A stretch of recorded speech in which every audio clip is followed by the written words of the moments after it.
stuff is broke, we can fix it. This is a Techegy Fix It video.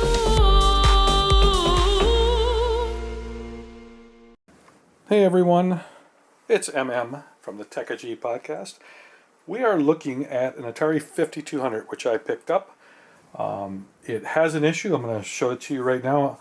It's not the usual issue. A lot of times the controllers, we've talked about it, during repair videos and some of our stuff about how these controllers can have issues. Actually, these two work for the most part. One of them works perfectly.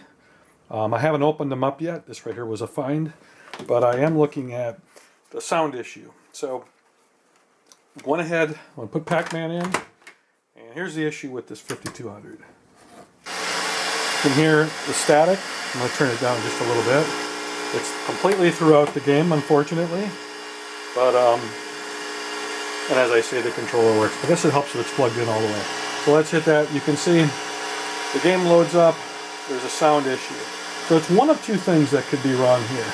I'm going to go ahead and I'm going to mute this while I talk through this. So there's one or two issues with the 5200 when you have sound that's the way that sound right there is, static. One is that the pokey chip, the main sound chip for the 5200 has failed. The other would be just a quick setting. There's a thing with the RF modulator that you dial it and sometimes it can correct sound issues. This right here sounds more like the pokey. Some people say there's an issue with caps sometimes that cause no sound. But this specifically, we are getting static sound. So I've taken the screws out of the back of this 5200, and I've also removed the back cover. If you've watched some of our other videos, podcast videos, that this cover right here and this right here typically get damaged in shipping. This one right here is in excellent condition. It's probably one of the better 5200s I've seen. This is a 2-port. I'm going to go ahead and take the top off. And I'm going to set this in a spot where my cat won't attack it. And make sure that, we keep it in that good condition. So with the screws removed, with the top off, you see there is a heat sink on here. This right here is going to have to come off. I did want to add this little bit, in removing the heatsink, and I'll move the camera in here just a little bit. All you have to do, get that out of the way, is basically take these little tabs right here and just bend them straight.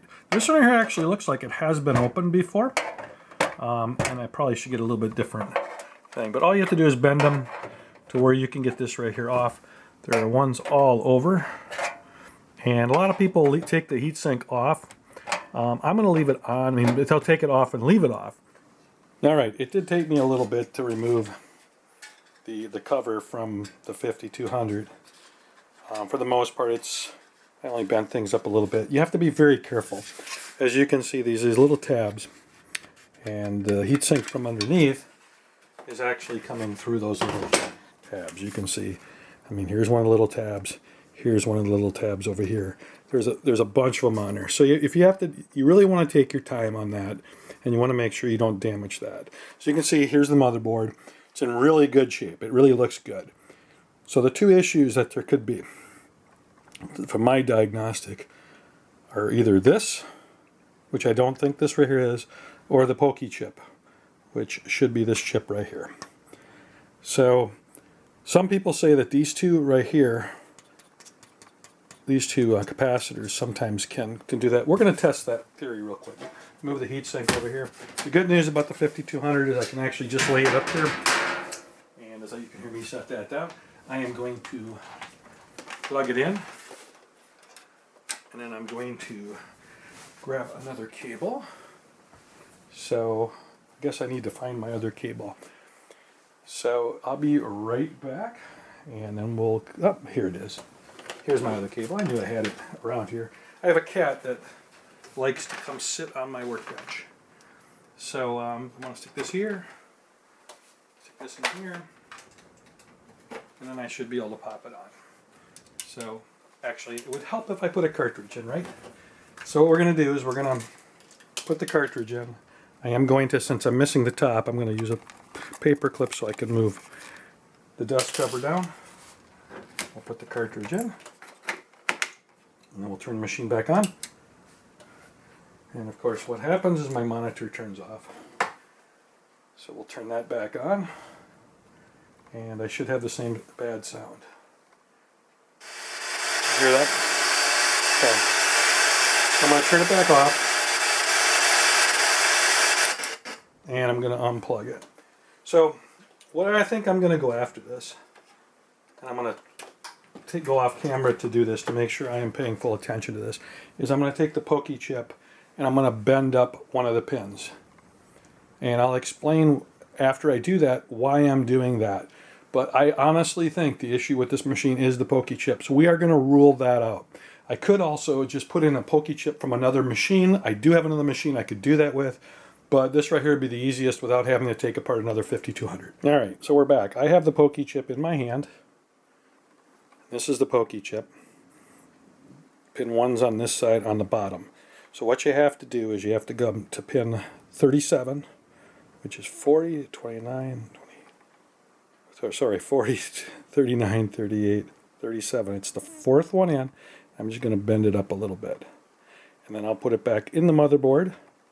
And if we don't have any sound but we don't have static, the issue is with this chip. We need to get a new chip. If not, it's something else. So, I've got the chip bent up. I'm going to turn it on. And I'm still getting that. So it's not the pokey chip, which is interesting. So the other thing they say to do is push down on these capacitors right here. So, okay. So I'm not getting any sound. Let me put the pokey chip back the way it was and see if we get sound by pushing those two capacitors. So you learn something all the time.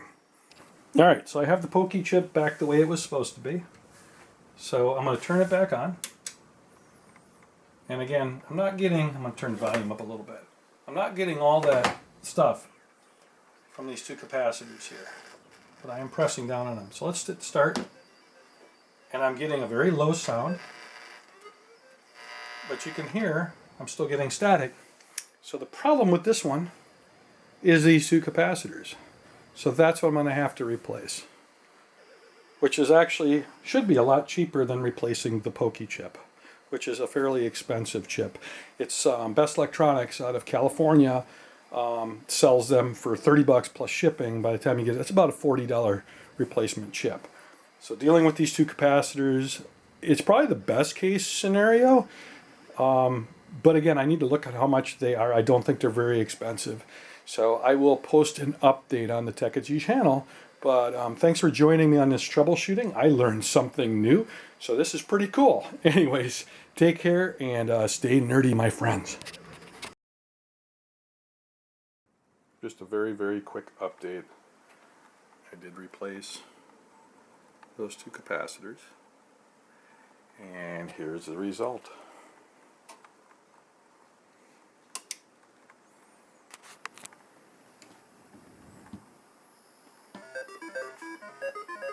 So mission accomplished. Your stuff is broke, we can fix it.